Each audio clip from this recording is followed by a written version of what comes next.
So from as it is, we are 5 pedals in. We have my tuner, we have my hum debugger, we have my compressor and its dual engines, we have my first freeze pedal, then the hog, and now it's on to the first of the stereo pedals, which is the stereo talking machine. So it comes in mono, and it leaves stereo. So, and from there we split it up into my other effects. But this is a cool talkbox-esque / synth pedal that I use in a variety of ways.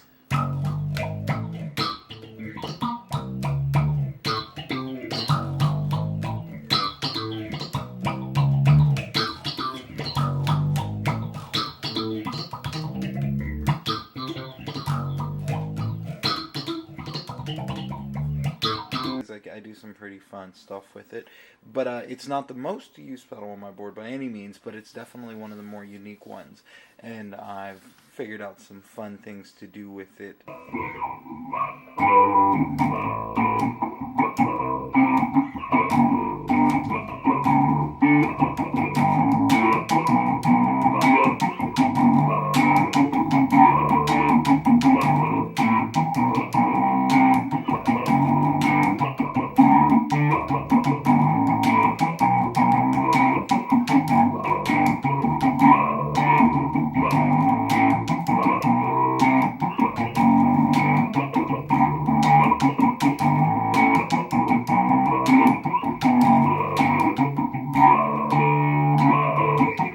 That I do in song that you're just gonna have to wait, but there's some other things that I get and that I have the good fortune of being able to make with it. So yeah, very cool pedal, definitely one of my favorites and definitely one of the more unique ones that I have on my board. But from there is where, like I said, we've split it into stereo. So let's talk about the rest of the sounds. So from my stereo talking machine right here, I split off and go stereo, obviously. And the right side goes to my metal muff. And then the left side goes to my big muff. And I do some pretty fun stuff with this at this point. So they both have pretty different tones. And I kind of crank it up on both of them.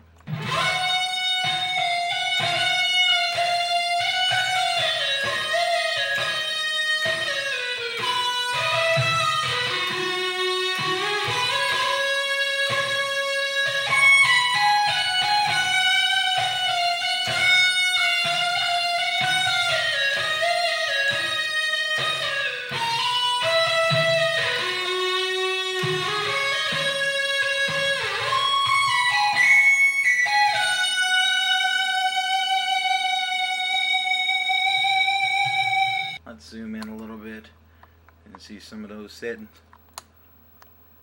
So pretty much everything's up on the metal muff, and then on the big muff, similar story. Well, that's the way it's supposed to be. So both electro-harmonics pedals, and I use them in unison, I use them single, really depends on the song, but all in all, you know, they're just really my kind of pedals. So one goes to the left, one goes to the right. Now, I think that they might be switched because where my amps are, they're in front of you, but you'll get the idea.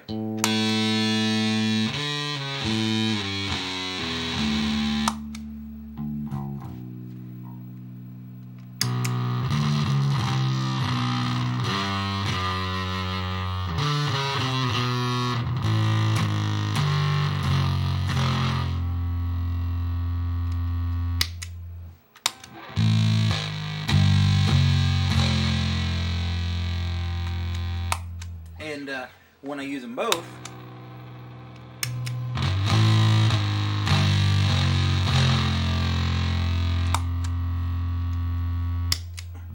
sorry, I'm reaching in between the tripod with my foot.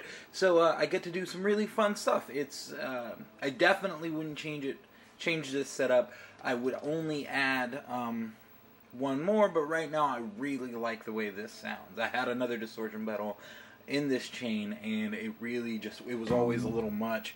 So I've gotten it pretty well figured out with these two, and I might add it back, but right now I'm good.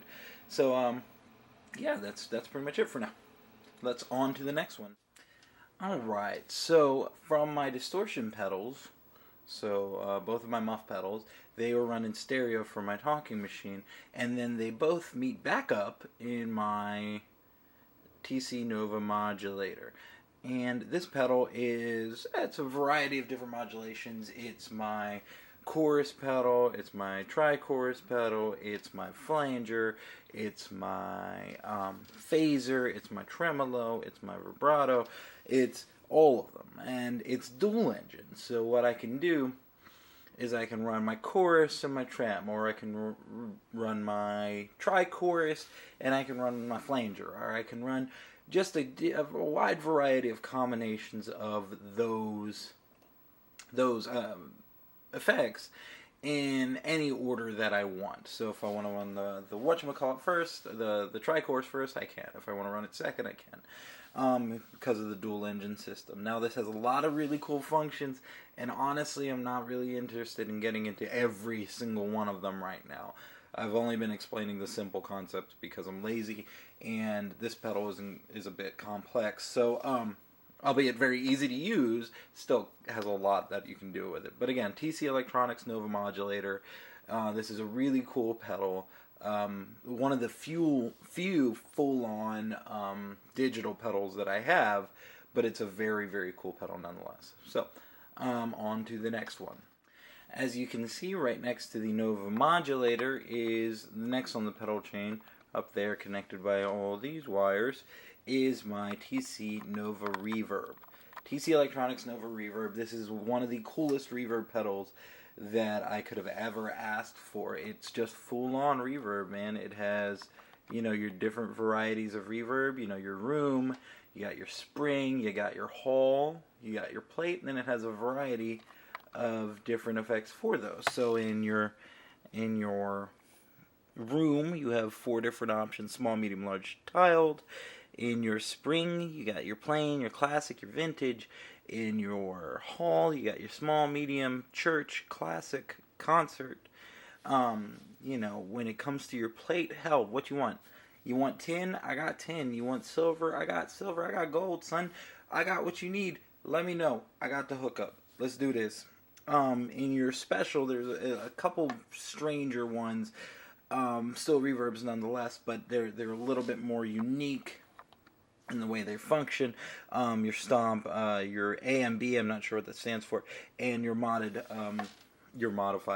reverb. And obviously all of these can be controlled with these: the decay knob, the pre-delay, the color of it, dynamic mix, dynamic mix, I'm assuming is that what that means.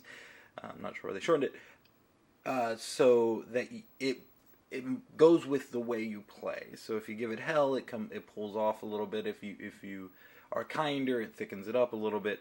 So and then your obvious mix level knob, which is on the right. I like having all of these knobs because I like to be able to control things on the fly. It's a little bit harder to fiddle with digital effects when you're live. I do a lot of change per the room size. I do a lot of changing per the crowd, honestly. Sometimes my reverb's a little thicker, other times it's not. Sometimes I don't have any at all. It really depends. And being able to control all of these pedals analog more than anything is what really draws me to these pedals, these concepts, because all in all, I'm not really... It's a little bit harder for me to grasp why I would do it full on digital when I can have it at my fingertips or at my feet, my toe tips. Anyways, so from there we go on to my last 2 pedals, which are the last bit of my stereo components. So on to the next one. So from these, this is the last of my stereo setup, and we go into my last 2 freeze pedals. So right here is one, and that controls the right side, and over here by the original controls the left, or I guess, yeah, it'll always control the left, or stage left, or actual left, depends on where my amps are set up. But anyways, so that's the way it works. Now what I do, and here are the options. The reason why these are last is because these will control my affected signal. So after all of these effects, these freeze pedals control what happens next, as opposed to that first one all the way over here that controls way before all my effects get involved. These last two control my right and left sides.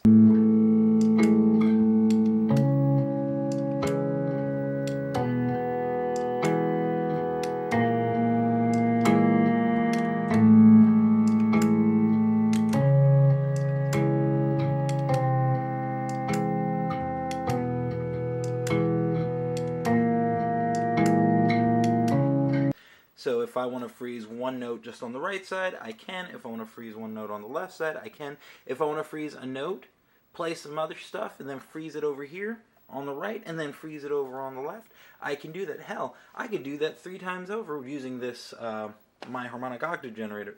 So I'm going to do, essentially, demonstrate a little bit of those variations. So let me pan out to get the whole thing.